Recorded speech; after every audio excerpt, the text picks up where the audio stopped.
Hi, my name is Fade Haggots, and this is the story of how my life was ruined forever. I was looking around the gardening store for some seeds to grow. I was just going to get some seeds for something I could eat, like a cucumber or a tomato, but one thing caught my attention.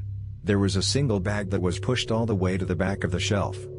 It appeared to be covered in porn of a woman wearing clothes similar to that of a bottle of soylent. I looked to see what it was for, but all of the text was in a foreign language. I bought them anyway just to see what they would grow. The cashier appeared tired and ill. When he picked the packet of those seeds up, he seemed visibly scared. He said I could have everything for free, as long as I didn't tell the authorities about the seeds. When I got home, I was nervous to plant them. I just put them in the ground and watered them a little bit. After a week, they sprouted. The stalks had the texture and appearance of black skin, and they has a slight sting to them. After a few more weeks, they started blooming. The flowers looked like an abstract image of a black-skinned man with large red lips and infected deformed eyes. There was a strange yarn-like strand around each flower that looked like a noose. The plant itself was very off-putting, but the smell was even stranger. It smelled exactly like poop and body odor.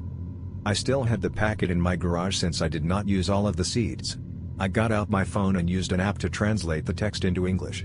Almost all of the text was poorly translated or meaningless, but the big text on the front of the packet was translated perfectly. They were called jartycuck seeds. There were no pictures of this plant online. The only pictures I got were some DeviantArt transformation fetish images with that same soylent woman.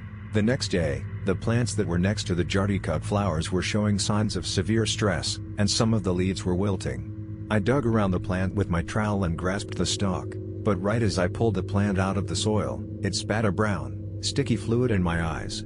I writhed in pain and crawled to my sink as quickly as I could. I tried to rinse my eyes out but the pain wouldn't stop. I began hallucinating. I felt dizzy and weak. I sank into a void of pulsating deformed niggers. Everything had brown skin and thick lips. A figure appeared in front of me. It was short, brown, fat, and deformed. Its vanilla-black skin was shiny and greasy, and its lips were bright red. It spoke to me in an impossibly thick ESL accent. "Do as you want to goon to soy tango alco asiya kuchauer," it said. I could barely understand what it was saying, but I said yes. Suddenly, a flood of degenerate images rushed into my mind. They were all of that soylent woman, who was called Soy Tan. After a while, I fell unconscious. When I woke up, I was in the hospital. Everything was blurry, and my skin looked black. That fucking jartycuck plant poisoned me and blinded me. I never got my vision back, and my skin never became white again. If you want to live a happy life, never plant the jartycuck seeds.